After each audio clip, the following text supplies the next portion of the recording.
5000 ஆண்டுகளுக்கு மேலே வந்து பார்த்தீங்கன்னா சில நேரத்தில் ஆமை வந்து வாழும். அப்படிப்பட்ட அற்புதமான ஆற்றலை நாமளும் வந்து வாழ முடியும். சித்தர்கள்லாம், ஞானிகள்லாம், யோகிகள் எல்லாருமே வந்து அதிகமான ஆண்டுகள் வாழ்ந்ததுக்காக வந்து பார்த்தீங்கன்னா மூச்சுனால தான்.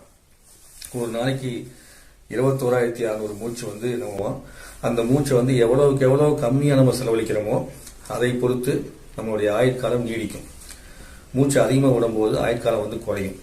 அதில் முதல் வரக்கூடிய பயிற்சிங்க மூச்சு அப்படிங்கிறது வந்து பார்த்தீங்கன்னா மூலாதாரத்துக்கான மூச்சு. அந்த மூலாதார சக்தியை பற்றி இன்னைக்கு காலையில் வந்து எடுத்தாரு.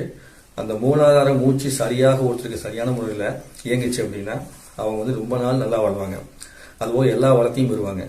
மூலாதார மூச்சு சரியாக இருக்குதா இல்லையான்னு எப்படி கண்டுபிடிக்கிறது அப்படின்னா, தினந்தோறும் காலையில் எந்திரிக்கும் போது எந்த பக்கம் மூச்சு ஓடுன்னு கவனிக்கணும். திங்கட்கிழமை அன்னைக்கு, புதன்கிழமை அன்னைக்கு, வெள்ளிக்கிழமை அன்னைக்கு இந்த 3 நாளும் இடகலையில சுவாசம் வந்து ஓடணும். இதை நோட் பண்ணி வச்சுக்கங்க. திங்கள், புதன், வெள்ளி இந்த 3 நாளும் இடகலையில சுவாசம் ஓடணும். சனி, ஞாயிறு, செவ்வாய் இந்த 3 நாளும் பிங்களைங்கிற சொல்லக்கூடிய வலது பக்க நாசில சுவாசம் ஓடணும். பிங்களையில சுவாசம் ஓடணும். இந்த வியாழக்கிழமை மட்டும் தேய்வரை வியாழக்கிழமை வலது நாசி பிங்களையிலையுமே, வளர்வரை வியாழக்கிழமையில இடது நாசி இடகலையிலையும் ஓடணும். இந்த மாதிரி சுவாசம் ஓடணும். அப்போ படுக்கையிலிருந்து நீங்க எந்திரிக்கும் போதேவும் சுவாசத்தை கவனிச்சுட்டு எந்திரிங்க.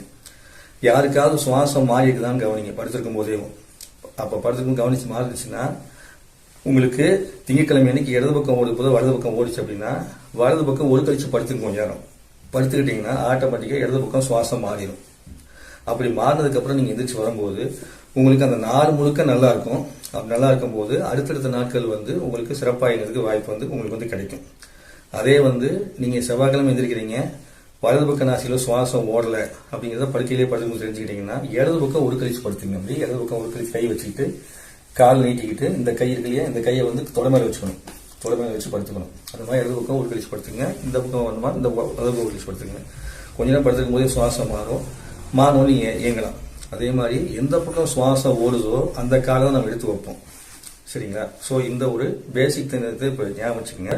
சுவாசம் ஓடுனா திங்கள், புதன், வெள்ளி, வளர்வரை, வியாழன் இந்த 4 நாட்கள்லையுமே இடங்களில் சுவாசம் ஓடுறது. அன்றைய நாளையும் அடுத்தடுத்து வரக்கூடிய நாட்களையும் சிறப்பாக வச்சிருக்கோம். இதே பிங்களில் சுவாசம் ஓடணும்னா சனி, ஞாயிறு, செவ்வாய், தேய்பிறை, வியாழன் இந்த நாளில் வலது பக்கம் ஒரு சுவாசம் ஓடிச்சுன்னா அற்புதமாக இருக்கும். இது சம்பந்தப்பட்ட விஷயத்த மனசில் வச்சுக்கோங்க. நலமாக வளமாக வேண்டிக்கிறேன். குருவே நம, தந்தையே நம. இவர்களுக்கும் நன்றி கூறி நிறைவு செய்கிறேன். நன்றி, வணக்கம். என் அருமை நண்பன் டாக்டர் ராஜேஷ் ஐயாவிற்கும் என் தந்தையாகிய இப்போ தெய்வமாக இருந்த எனக்கு ஆசிர்வாதம் செய்யக்கூடிய தந்தைக்கும் நன்றி கூறி விரைவுகிறேன். நன்றி, வணக்கம். குருவே நம, தந்தையே நம. நன்றிங்க. அவர்களுக்கு சார்பாக நன்றி தெரிவித்துள்ளது. நன்றிங்க. நன்றிங்க.